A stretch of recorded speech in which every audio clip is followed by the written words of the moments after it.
Hi everybody, it's Laura Hammock from the Marble Jar channel. Last weekend I binge watched 13 Reasons Why. My 13-year-old daughter had already blown through it, and I promised her and myself that I would also watch it to discuss. Wow, I have a lot of thoughts. I'll talk through some of those thoughts today.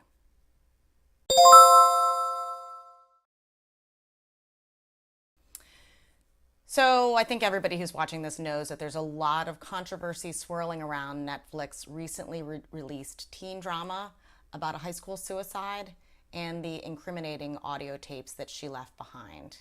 Here's the plot in a nutshell. Hannah Baker, a junior in high school, dies of suicide.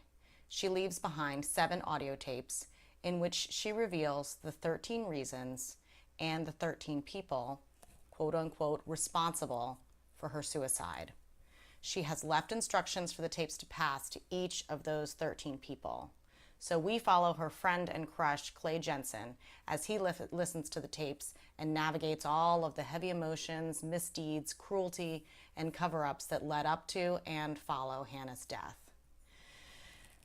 Tough topics, right? And that's without even digging into the 13 Reasons Why, which involve everything from basic female objectification to small acts of betrayal to outright bullying, all the way up to 2 counts of criminal rape and the death of another student.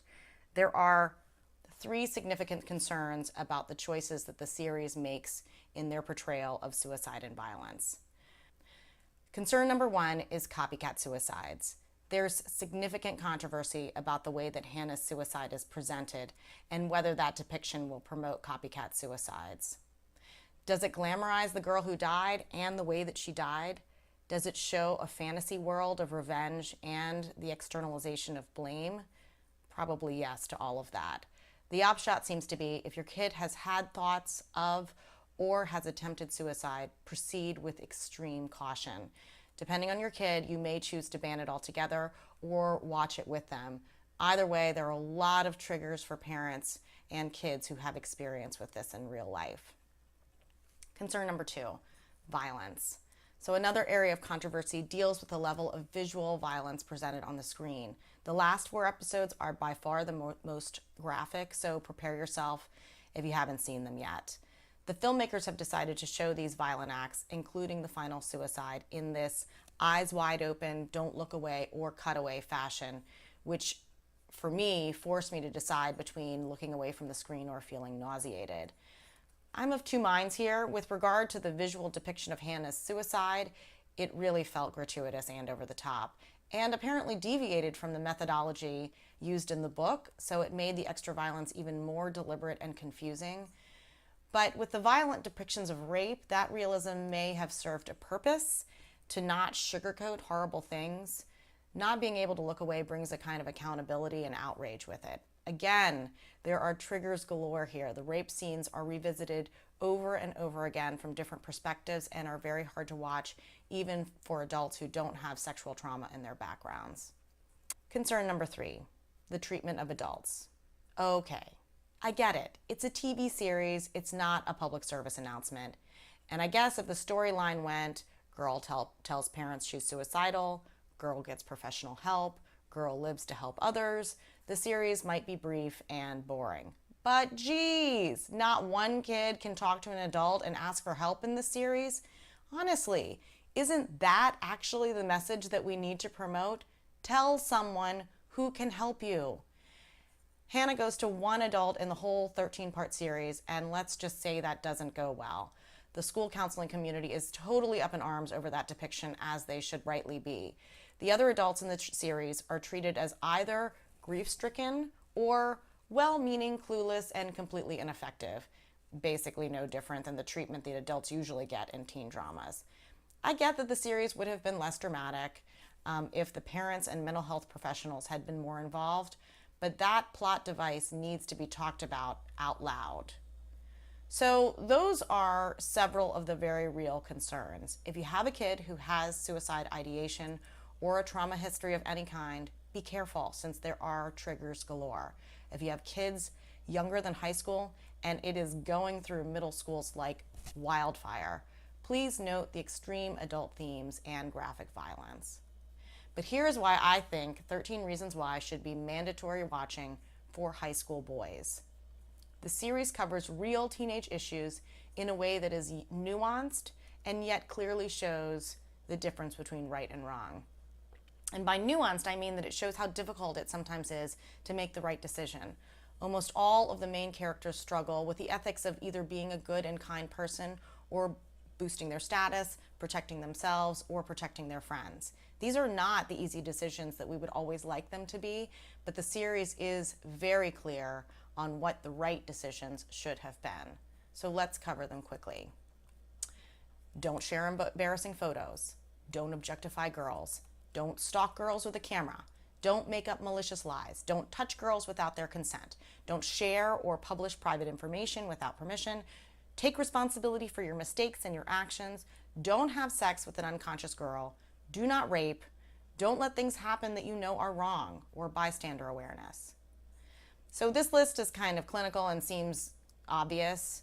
Yes, we hope our boys don't need to be told that rape is bad and that stalking someone with a camera is bad. But some of these are more subtle, and it's helpful to see them in context. Here are two of the less obvious messages that I would want my son to think about. Number one, don't objectify girls. I am positive that not all boys understand this concept, and it is an important one. Don't catcall.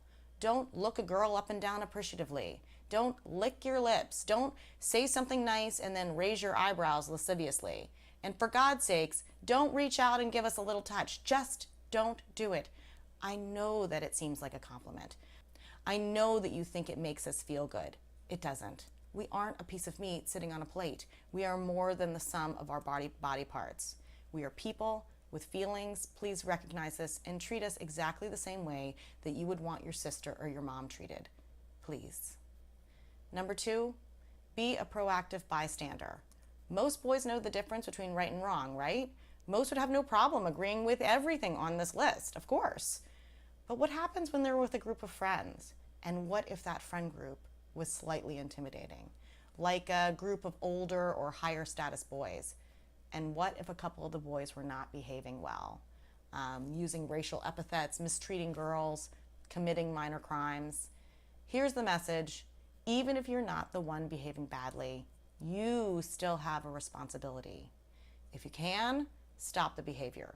Look, I know how hard that can be, particularly in an intimidating group. So if you can't do that, then call it out. Like, I wish you wouldn't use that word, or I don't want to be here if we're going to whatever. If even that's too risky, then take yourself out of the situation. Walk away. Okay, so people might think that you're too sensitive, that you're not cool or whatever. The thing is, it is important to stand up for what is right and to do the right thing. This series shows a fictional account of the devastating consequences of lots of people failing to do the right thing and watching it happen.